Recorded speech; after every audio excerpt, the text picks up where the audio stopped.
I've done it my whole life. It's all I've ever known is when it starts warming up, it's time to make syrup.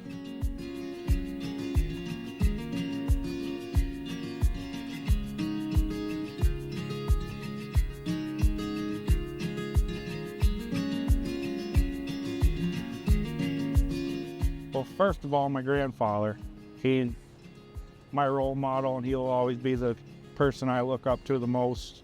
And that's why we're here today, is because of my dad. He started making syrup in Jericho Center. He says he was 7 or 8. Yeah, I can remember going home from school and trying to get home, so my aunt or cousin couldn't catch me. She'd pick me up and take me to the farm. And I was the only one dumb enough to learn how to harness the horses. He helped that was his great-grandfather, and then he helped his father, and then we moved to New York, and then I came along, and we continued making syrup here. It was very small and just a hobby when it was my father and I, and then when my son got involved, he showed a lot of interest.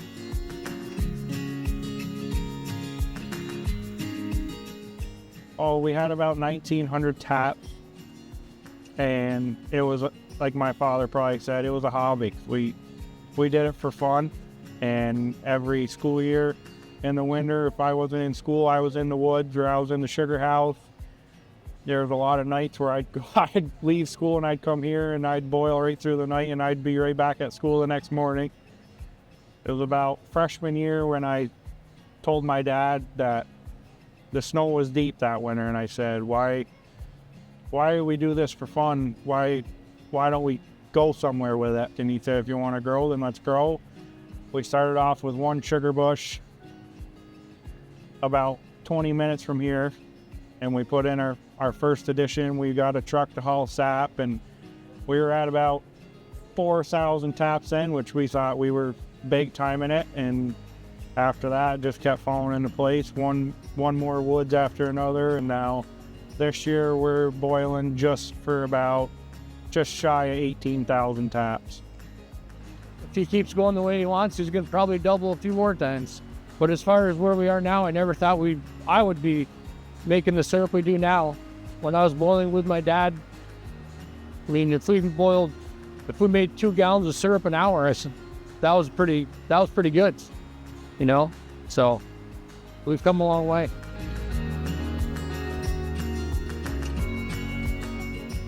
I'd say about 4 years ago is when we decided we needed to make a change. The amount of time we were spending in the sugar house was taking a toll on all of us.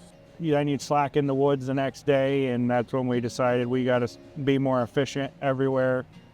We put in the new Leader 3x12 evaporator, and that has cut our hours in half boiling as of right now.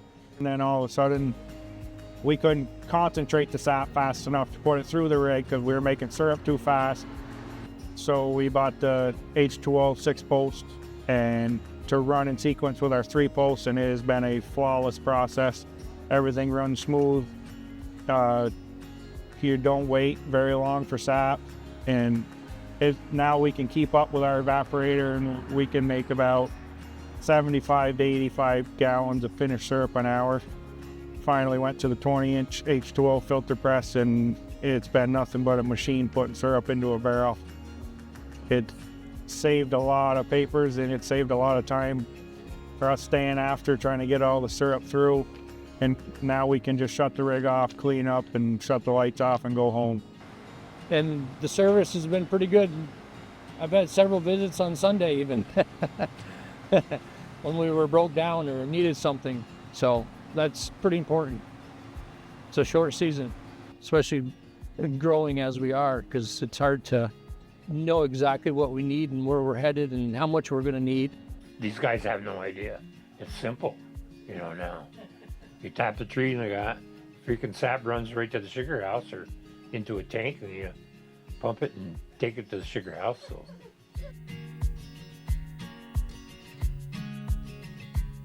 when my dad became ill, or his condition, We always made syrup, and our family got together, and I said we would always make syrup for him.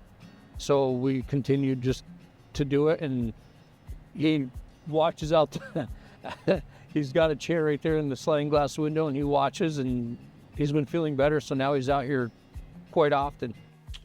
It's been a family thing for eons, and hopefully it continues. He's done very well with it. So, and little Todd's very good, and they're good in the woods with the tractor. So it's an absolute disease. Just don't get it. That's all I can tell you. Sitting there with my dad and grandfather, that's the reason we truck through the snow all winter. It's the reason we run all the lines and we put in all the late nights and early mornings, is so we can sit there and spend the quality time together there as a family and see our hard work come to fruition.